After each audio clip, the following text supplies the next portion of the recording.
बसपा के national coordinator Akash Anand ने अखिलेश यादव के साथ राहुल गांधी पर भी कसे तंज। एड़े की जनसभा में लोगों से कहा, केंद्र सरकार से पूछे 3 सवाल।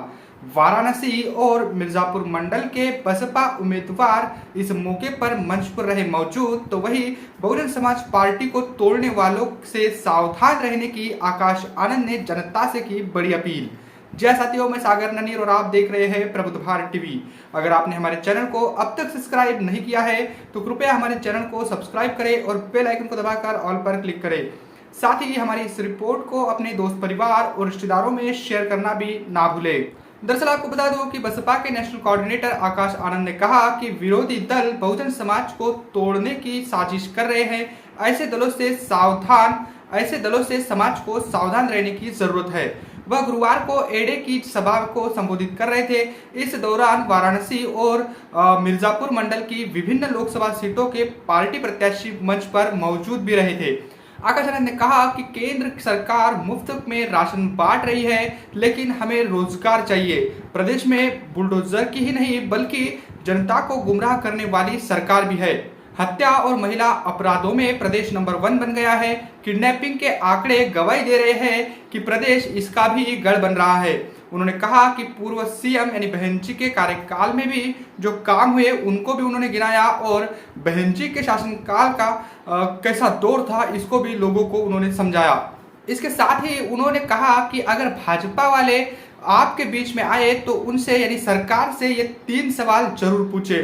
पहला शिक्षा, दूसरा सुरक्षा और तीसरा रोजगार। ये 3 सवाल जब भी सरकार आपके बीच आए, सरकार के लोग आए, केंद्र सरकार का हो या फिर राज्य सरकार के यानी भाजपा के लोग आपके बीच में आए, तो उनसे ये 3 सवाल जरूर पूछना, जो कि उन्होंने अपने मैनिफेस्टो में इसका जिक्र किया था। लेकिन जो वायदे उन्होंने किए उन वायदों पर वो खरी नहीं उतरी है। इसलिए शिक्षा, बेरोजगारी और सुरक्षा के मुद्दे, ये 3 सवाल जो है ये जरूर उनसे पूछे। ये बड़ी अपील भी उन्होंने की। साथ ही उन्होंने कहा कि सरकार डिजिटल इंडिया मुहिम को सफल बता रही है, लेकिन हकीकत यह है कि 65% स्कूलों में अब तक कंप्यूटर भी नहीं है। उन्होंने कहा कि आप अपने वोट को लाठी बनाएं और झूठे वादे करने वाले सत्ताधीशों को भगाइए। ये बड़ी अपील आकाश आनंद की ओर से की गई। इसके साथ ही उन्होंने कहा कि सपा के राष्ट्रीय अध्यक्ष और पूर्व सीएम अखिलेश यादव पर भी उन्होंने तंज कसते हुए कहा कि अखिलेश से पार्टी और परिवार नहीं संभल रहा है, वे प्रदेश को क्या संभालेंगे। वही कांग्रेस का भी अस्तित्व खतरे में है और कांग्रेस के साथ साथ सपा और भाजपा पर भी वो जमकर हमलावर दिखे। इस कार्यक्रम में पहुंचने से पहले वो सारनाथ स्थित मूलगंध कुटी बुद्ध मंदिर में तथागत का उन्होंने पूजन किया। उनको त्रिशरण पंचशील उन्होंने लिया और वहां से फिर वो कार्यक्रम में पहुंचे। बता दूं कि इसी सभा में उन्होंने बाबरी मस्जिद को लेकर भी एक बड़ा बयान दिया है। बता दूं कि आजमगढ़ के लालगंज क्षेत्र में आकाश आनंद ने कहा कि बसपा की सरकार आने पर अयोध्या में बाबरी मस्जिद भी बनेगी, जिससे आपको बता दूं कि पूरा मुस्लिम समाज उनकी ओर आकर्षित हो गया है। और अब तक बाबरी मस्जिद पर बोलने वाले केवल 2 ही नेता आपको मिलेंगे, एक बसपा सुप्रीमो और उनके बाद बसपा के ही नेशनल कोऑर्डिनेटर आकाश आनंद।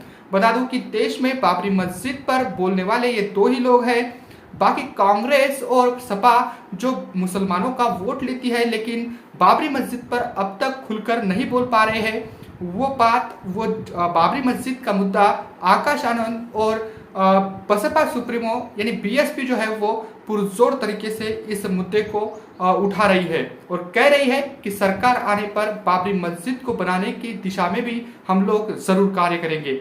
इसके साथ ही जनता में जोश भरते हुए उन्होंने कहा कि आप बाबा साहेब के मिशन मूवमेंट का आवाज जो है यानी जय भीम का आवाज जो है ये इतना ऊंचा होना चाहिए कि पार्लियामेंट की दीवारें हिल जाए। और इसके साथ ही उन्होंने देश में महिला उत्पीड़न के मामलों में जो स्तर बढ़ा है इसमें, तो उसका भी उन्होंने जिक्र किया।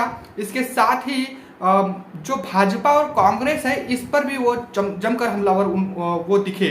इसके साथ ही सपा पर भी उन्होंने जमकर हमला बोला। कहा कि टोपी पहनने वालों ने जनता को टोपा पहनाया है और जिन्होंने मुस्लिम समाज का वोट लिया उन पर उन्होंने उसको नजरअंदाज किया और उन पर ध्यान नहीं दिया। जब मुस्लिमों पर अन्य अत्याचार बढ़े तो भाजपा और कांग्रेस घर में बैठे रहे। और उन पर कुछ भी एक्शन उनकी ओर से नहीं ली गई, केवल वोट के लिए ही वो मुसलमानों को याद करते हैं। लेकिन जब भी बसपा की गवर्नमेंट बनी है तब तब सभी सर्व समाज के लोगों को उचित प्रतिनिधित्व बसपा की ओर से दिया गया। तो इस मौके पर उन्होंने जमकर भाजपा और कांग्रेस के साथ साथ सपा को भी उन्होंने कोसा और भाजपा पर भी उन्होंने कहा कि मुफ्त राशन देने वाली पार्टी यहाँ देश में मतलब लोगों को बेरोजगार करे हुई है। जो वायदे वो लेकर आए थे, हर साल करोड़ों नौकरी देने का वायदा उन्होंने किया था, हर साल मतलब महंगाई को कम करने का वायदा उन्होंने किया था और इसके साथ ही सुरक्षा और डेवलपमेंट के जो वायदे भाजपा के मैनिफेस्टो में दिखाई दे रहे थे वो अब तक कोई भी जमीनी स्तर पर वो काम अब तक नहीं हुआ है। ये बड़े जो हमले हैं वो आकाश आनंद की ओर से भाजपा पर किए गए। एक जगह पर जो सभा भाजपा की हुई उसमें बाकायदा नाम न लेते हुए प्रधानमंत्री भी मतलब आकाश आनंद का उन्होंने जिक्र किया और कहा कि कुछ लोग हमें बुलडोजर की सरकार कहते हैं लेकिन हम डेवलपमेंट की सरकार है। तो उस पर भी आकाश आनंद ने उन्हें ट्रोल किया, उनको टारगेट किया और कहा कि भाजपा केवल बुलडोजर की ही नहीं बल्कि गद्दारों की भी सरकार है। तो एक तरीके से एकदम खुले तौर पर आकाश आनंद जो है वो अग्रेसिव दिख रहे हैं। उनकी बॉडी लैंग्वेज अगर हम देखेंगे तो 2 सालों में उन्होंने अपने ऊपर बहुत काम किया है और वो अब निखर रहे हैं। जो लोग कह रहे थे कि ये फ्लावर नहीं फायर है, ऐसा उनकी सभाओं से दिख रहा है।